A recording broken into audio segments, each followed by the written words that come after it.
ويريكم آياته فأي آيات الله تنكرون.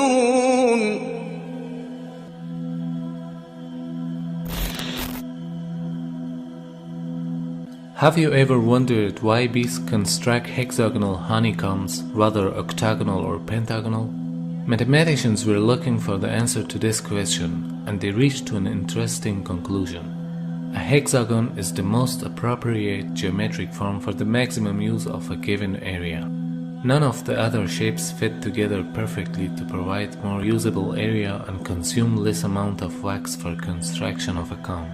The bee's honeycomb is an amazing piece of engineering, but why have they evolved to produce this hexagonal pattern? Well, actually, they don't have too many choices. If you try to put pentagons together, for example, they just don't fit together nicely, or circles leave lots of little gaps. If they want to produce a network of regular shapes which fit together neatly, then you've really only got three options. You can do equilateral triangles, or you could do squares, or you can do the bee's hexagons. But why of those three does the bee choose the hexagons? Well, it turns out that the triangles actually use much more wax than any of the other shapes. Squares are a little better, but it's the hexagons which use the least amount of wax. It's a solution that was only mathematically proven a few years ago.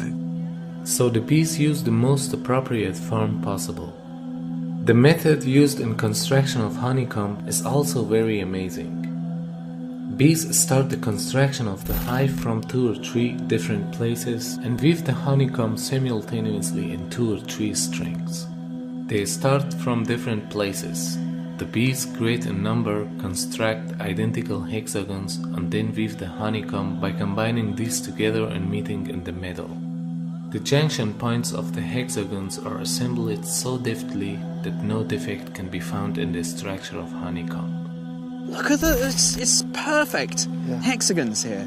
Yeah, it is amazing. And the hexagon is a very strong structure. It's an engineering wonder for sure. While thinking about this extraordinary performance, we for sure have to admit the existence of a superior will that ordains these creatures. The evolutionists want to explain this achievement with the concept of instinct and try to present it as a simple attribute of the bee. They've just done it for thousands and thousands of years. They were born to do it. They just instinctively know that this is the shape of their home. If there's an instinct at work, and if the rule is applied over all bees and leads them to work in harmony while they are not informed of each other, then it means that there is an exalted wisdom that rules over all these tiny creatures. Or in other words, the creator of these tiny creatures inspired them with what they have to do.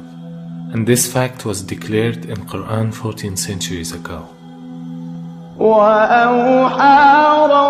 ربك إلى النحل أن اتخذي من الجبال بيوتا ومن الشجر ومما يعرشون ثم كلي من كل الثمرات فاسلكي سبل ربك ذللا يخرج من بطونها شراب مختلف ألوانه فيه شفاء للناس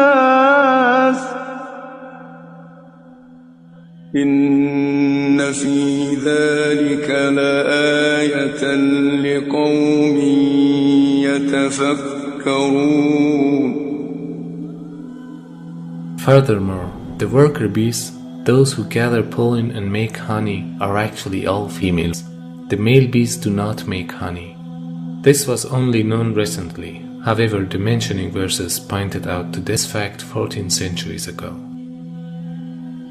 The Arabic words kulli, fasluki, and butuneha are all in female forms, whereas the male forms of these words are kul, fasluk, and butunehim. So by using the female moods of these words, Allah subhanahu wa ta'ala informs us that the worker bees are the female ones. Moreover, these verses pointed to another recent discovery. Bees build their hives from their own wax. However, scientists just discovered bees that build their hive in wood and even in solid rock. And your Lord inspired the bee. Set up hives in the mountains, and in the trees, and in what they construct.